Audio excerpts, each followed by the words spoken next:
الحمد لله الذي علم بالقلم علم الإنسان ما لم يعلم والذي تفضل علينا بالعلم والكرم ثم الصلاة والسلام على نبينا محمد وعلى آله وصحبه أجمعين أما بعد السلام عليكم ورحمة الله وبركاته الحمد لله ربي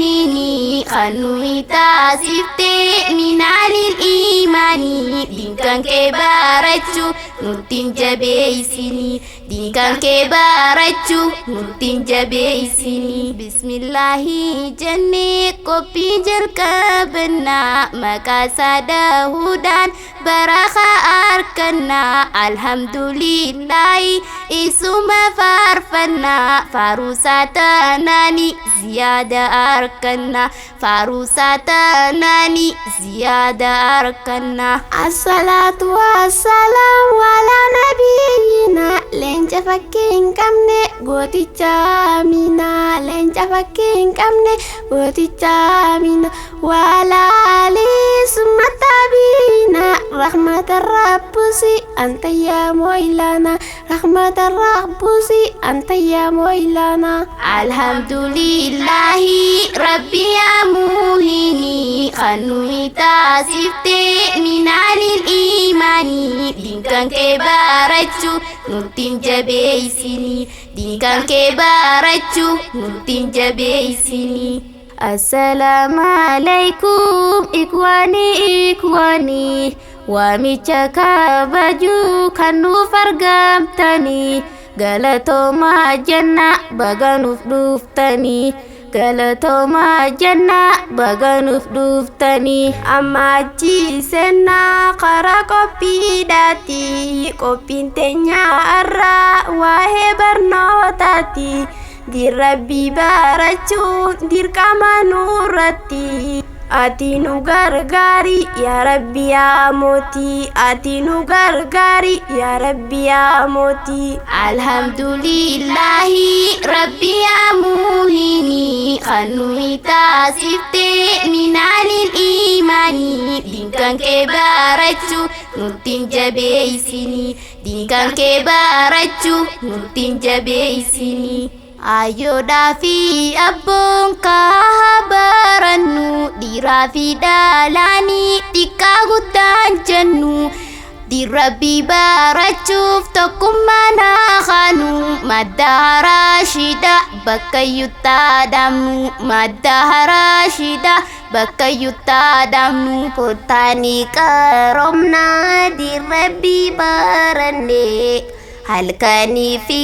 guya iti tatafane wala lama ftenya karomne ifsena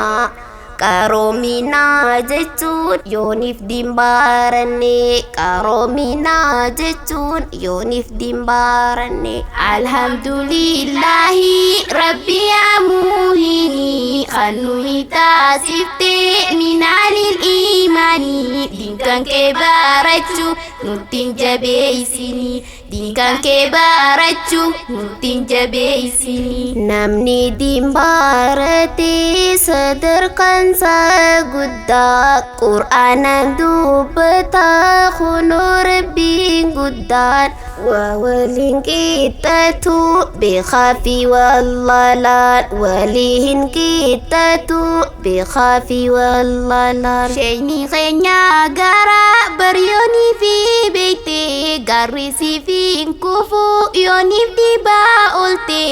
khanisa tutuku khille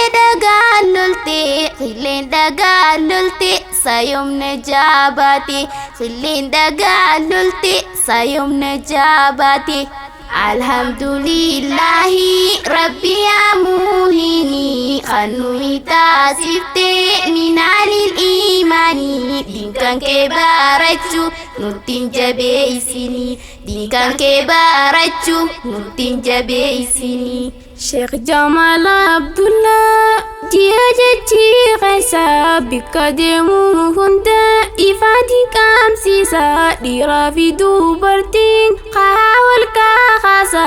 ifaadiinii kana irraa nu hambisa ifaadiinii kana irraa nu hambisa yaa hawaasa keenya maftanya wallala yoo sheekhaanii qabna